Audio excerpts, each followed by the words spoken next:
بیشتر مقامات پر قرآن میں یہ چیز دی ہوئی ہے. ہر نبی کی دعوت کی مخالفت اس طبقے کی طرف سے ہوئی، اور دلیل ان کی یہ تھی کہ ہم اپنے اسلاف کے راستے پہ چلتے آ رہے ہیں اور وہ ٹھیک جانتے تھے کہ دین کیا ہوتا ہے، اس لیے ہم اس راستے کو چھوڑ کے کسی نئے راستے کو اختیار کرنے کے لیے تیار نہیں ہیں.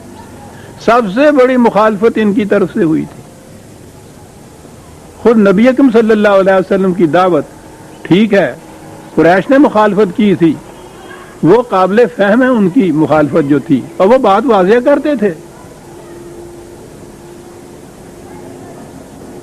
قریش نے جو مقام حاصل کیا ہوا تھا، پہلی چیز یہ نسل پرستی کی بنا پر وہ تمام قبائل میں ان کا قبیلہ سب سے زیادہ معزز سمجھا جاتا تھا. دین نسل پرستی کی جڑ کاٹ دیتا ہے. وہ کعبے کے متولی تھے. اتنا بڑا وقت جو ہے آپ سوچئے اس کی آمدنی کا، وہ بڑی ہی مرفع الحالی کی عیش پرستی کی زندگی بسر کرتے تھے. کعبے کے متولی ہونے کی وجہ سے دین میں یہ چیز بھی ختم ہو جاتی. کعبے کے متولی ہونے کی جہت سے قبائل اپنے ہی نہیں بلکہ گرد و پیش کی سلطنتیں بھی ان کا بڑا احترام کرتی تھی، اور اس سے ان کو بڑے مفاد حاصل تھے. قرآن نے یہ بتایا ہے کہ اس کعبے کی طرف جو تم نسبت اپنی کرتے ہو، اس سے دوسرے لوگوں کے تو قافلے دن دہاڑے لوٹے جاتے ہیں، اور تم سردی گرمی اپنے قافلوں کو میں سفر کرتے رہتے ہو، کوئی آنکھ اٹھا کے نہیں دیکھتا تمہاری طرف. سوچو کہ جس کعبے کی طرف نسبت سے تمہیں یہ مفاد اور مقام حاصل ہے، اس کعبے کے رب کی محکومیت کیوں نہیں اختیار کرتے؟ تو گویا بات یہ تھی کہ ان کو تو یہ مفاد حاصل تھے، اس لیے وہ مخالفت کرتے تھے. مذہب کی سطح کے اوپر جو مخالفت کی ہے وہ یہودیوں نے کی ہے. قرآن میں جو ٹکراؤ ان اہل کتاب سے بتایا گیا ہے، قریش کا ٹکراؤ تو 2-4 مقام میں ہے. میدان جنگ میں وہ کھل کے ندھر کر آ گئے، شکست کھائی وہاں، اس کے بعد مخالفت ختم ہو گئی.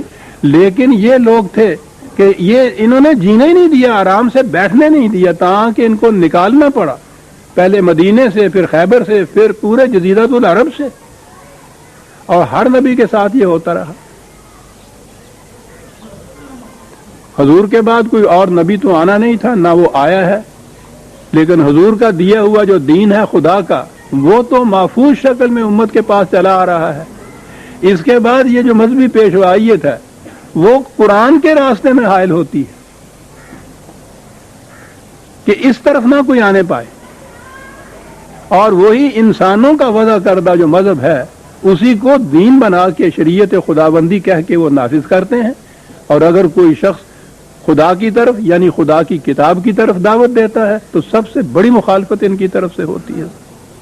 یہ ہیں جو خدا کی طرف جانے والے راستے میں روک بن کر کھڑے ہوتے ہیں. دوسرے مقام پہ ان کے متعلق یعنی ایک تو وہ ہے نا جن کو کفرو کہا ہے، وہ تو انکار ہی کرتے ہیں اس پہ. انہی کے متعلق دوسرے مقام پہ ہے 43/37، 43/37.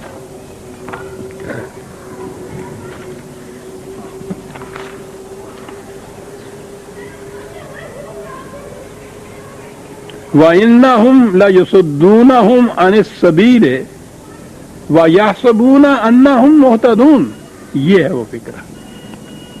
خدا کی طرف جانے والے راستے میں تو روک بن کر کھڑے ہوتے ہیں، اور بذام خیش سمجھتے یہ ہیں کہ صحیح ہدایت والے راستے پہ ہم ہی ہیں.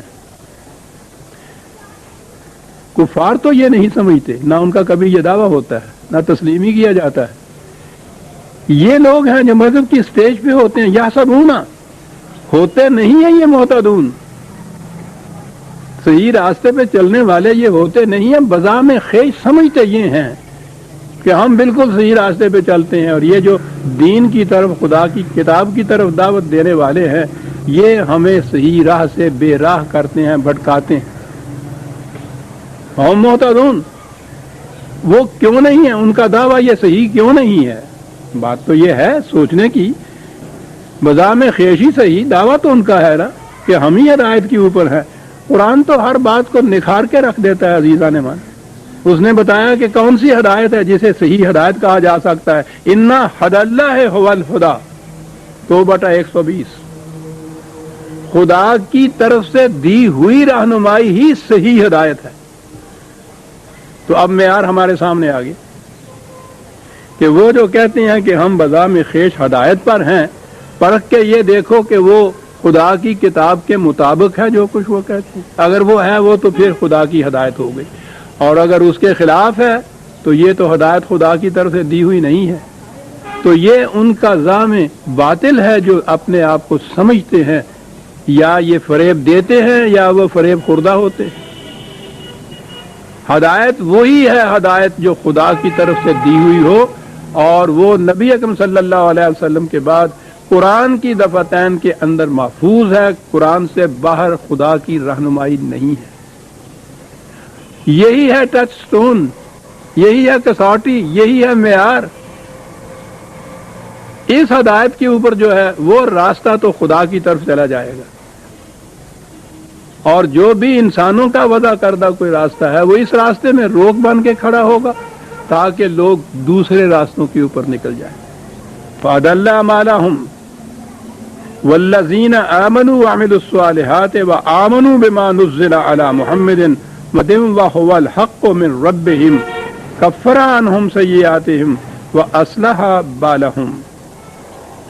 ان کے مقابل میں وہ لوگ جو ایمان لاتے ہیں، یہاں پھر ایک بڑی اہم بات آ گئی، اور صلاحیت بخش ان کے اعمال ہوتے ہیں، یعنی قرآن میں بتائے ہوئے پروگرام کے مطابق وہ زندگی گزارتے ہیں اور قرآن کی صداقتوں پر ایمان رکھتے ہیں. کس چیز پہ ایمان رکھتے ہیں؟ میں نے کہا نا کہ اور ایک اہم بات یہاں آ گئی.